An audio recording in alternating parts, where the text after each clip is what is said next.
चलो सब कुछ भाजपा ने दिया, लेकिन फिर भी वो कटघरे में खड़ा गया, वो उनका विषय है, क्या लेना देना। आपके चुनावी मुद्दे क्या है, किन चुनाव मुद्दों को लेकर आप जनता के बीच पहुंच रहे हैं? मेरे चुनावी मुद्दे हैं कि जो अभी वहाँ पर बहुत से पहुँच मार्गों की ज़रूरत है। अभी कनेक्टिविटी चंदा क्षेत्र में वहाँ पर इस क्षेत्र में काम करने का अवसर है। और मैंने जैसा बतलाया कि खैरादा या बांदा से यदि खजुराहो रेलवे लाइन को जोड़ दिया जाए तो स्वाभाविक रूप से उस क्षेत्र का विकास होगा। दूसरा, सिंचाई योजना गौरिहार और बारीगढ़ क्षेत्र में लाने की आवश्यकता है।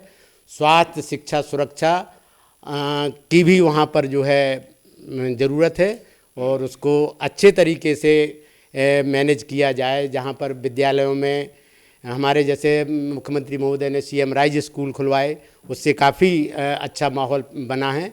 और इसके आगे क्या हो सकता है, वहाँ पर जो सबसे बड़ी समस्या है जानवरों की है, तो गौशालाओं के भी निर्माण के लिए बहुत बड़ा कार्य क्षेत्र है कि ताकि जो आवारा पशु हैं उनका जीवन बचाया जाए और उनको सुरक्षित जगह उनका रहने का ठिकाना बनाया। आवारा पशु और रिजुए की समस्या को लेकर ही चुनावी मैदान में आरडी प्रजापति आए और जब से वो विधायक बने हैं वो भी और उनके बेटे भी, हमें लग रहा वो समस्या तो उनके हिसाब से समझ में आती, क्योंकि कभी उन्होंने फिर खोल मुकर उठकर इस मुद्दे को नहीं उठाया।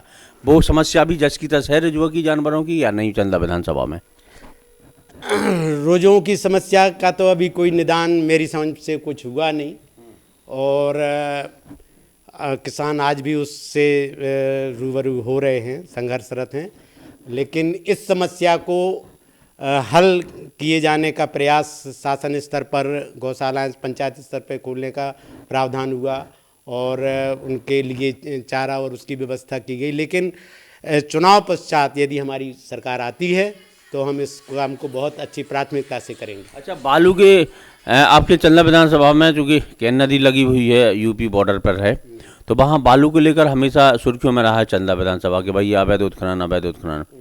तो कौन करवा रहा भैया जी अवैध उत्खनन? और चूँकि सरकार आपकी है, आपके नुमाइंदे ही आपके विधायक हैं।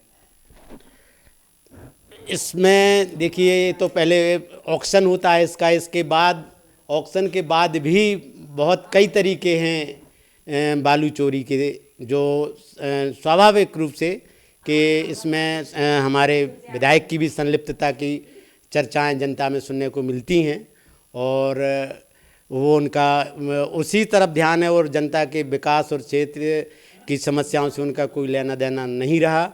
एक तो कोरोना काल में 1-1.5 साल का समय निकल गया, इसके बाद जो समय मिला इनका विवादित समय रहा और कहीं टीआई साहब के से इनका विवाद हुआ, झूठी रिपोर्ट करवाने के लिए उन पर दबाव बनाया और विधायक जैसे गरिमामय पद को इन्होंने तार-तार किया।